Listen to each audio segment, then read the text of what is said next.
तो आहड़ सभ्यता है ना, बिल्कुल सही, आहड़ सभ्यता। फिर बैराठ में किस सभ्यता के अवशेष प्राप्त हुए हैं? तो बैराठ में तो भाई बैनास सभ्यता के में मौर्यकालीन सभ्यता के, बैराठ में मौर्यकालीन सभ्यता के अवशेष प्राप्त हुए हैं। फिर हड़प्पा संस्कृति के एक प्रमुख स्थल कालीबंगा की खोज का श्रेय जाता है, कालीबंगा की खोज का श्रेय जाता है एक घोष। हड़प्पा संस्कृति के एक प्रमुख स्थल कालीबंगा की खोज का श्रेय जाता है एक घोष को। बैराठ प्राचीन काल में राजधानी थी, बैराठ प्राचीन काल में राजधानी क्या थी? मत्स्य राज्य की। ठीक।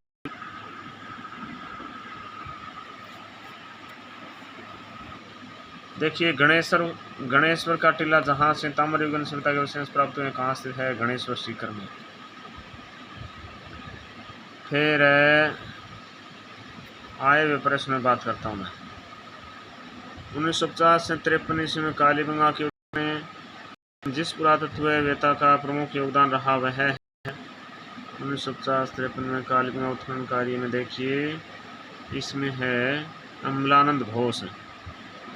1950 से 53 ईस्वी में कालीबंगा के उत्खनन में कार्य में जिस पुरातत्ववेत्ता का प्रमुख योगदान रहा वह है अमलानंद घोष।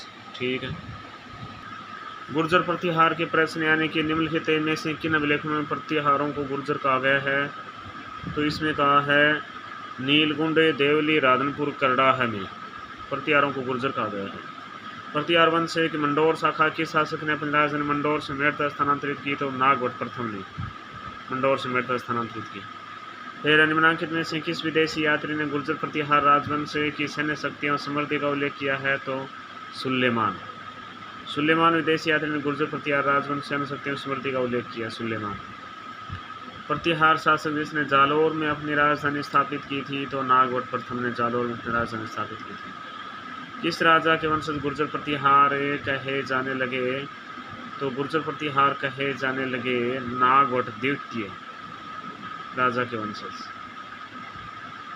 मंडोर के प्रतिहार वंश से संबंधित प्रारंभिक शासक का नाम क्या है? नागवट प्रथम है भाई। अब अनेरी था राजौरगढ़ कलात्मक वैभव किस काल के हैं? गुर्जर प्रतिहार काल के। प्रतिहार वंश का अंतिम शासक कौन सा था? प्रतिहार वंश का अंतिम शासक था यशपाल। महान संस्कृत कवि एवं नाटककार राजशेखर इनमें से किसके दरबार से संबंधित था? तो ये था 5 महेंद्रपाल प्रथम को। महान संस्कृत कवि एवं नाटककार राजशेखर महेंद्रपाल प्रथम के दरबार से संबंधित था। प्रतिहार शिलालेखों में पदाधिकारियों का उल्लेख है वह किया आता है, किसमें आता है? राजपुरुष में। प्रतिहार शिलालेखों में पदाधिकारियों का उल्लेख आता है राजपुरुष में। राजस्थान में प्रतिहार वंश के संस्थापक हरीश चंद्र की राजधानी क्या थी?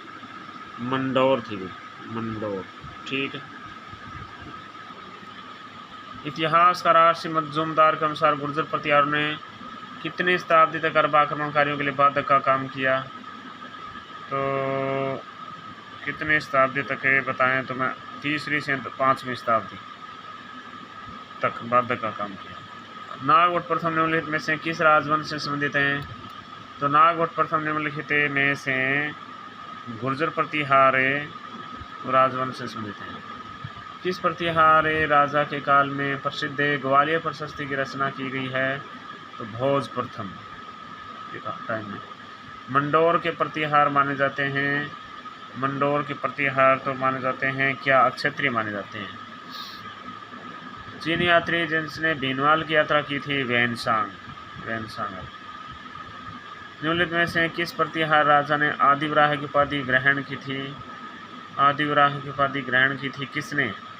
तो इसमें की थी मिहिर भोज ने। आदिवराह की उपाधि ग्रहण की थी मिहिर भोज ने। फिर आदिवराह की उपाधि जिस राजपूत शासक ने धारण की वह है? आदिवराह मिहिर भोज ने धारण की थी ना। हाँ सही है। जोधपुर के निकट ओसिया मंदिरों का समूह है जिसकी देन है वह है प्रतिहारों की देन है। गुर्जरों को किस शासक ने पराजित किया? प्रभाकर वर्धन ने किया था। गुर्जर प्रतिहार शासक किस नाम से जाने जाते हैं? तो अग्निकुंड राजपूत के नाम से जाने जाते हैं। प्रतिहार में पाल शासक अपनी विजय की खुशी में ध्रुव ने गंगा व जमुना के चिन्हों को सम्मिलित किया। तो राष्ट्रकूट कुल चिन्ह एलम में। गुर्जर प्रतिहार पाल एवं राष्ट्रकूट शासन केंद्रीय राजतंत्र नहीं थे, गलत है ये।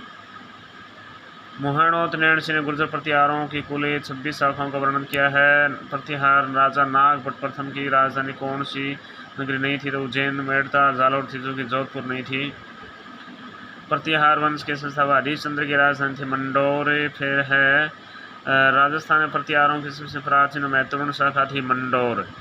चीनी यात्री व्यानसांग ने गुर्जरों की राजधानी का नाम बताया पिलोमोलो। फिर वह गुर्जर प्रतिहार शासक जिसने कन्नौज विजय के उपलक्ष्य में परम भट्टारक महाराजा धीराज परमेश्वर उपाधि धारण की थी नागभट्ट द्वितीय। संस्कृत के राजशेखर के में था तो महिपाल और भोज के था। प्रतिहार शासक महेंद्रपाल प्रथम में महिपाल का दरबारी कोई था राजशेखर। प्रतिहार शासक में रोहिल्दे के नाम से जाना था हरिश्चंद्र। ठीक है।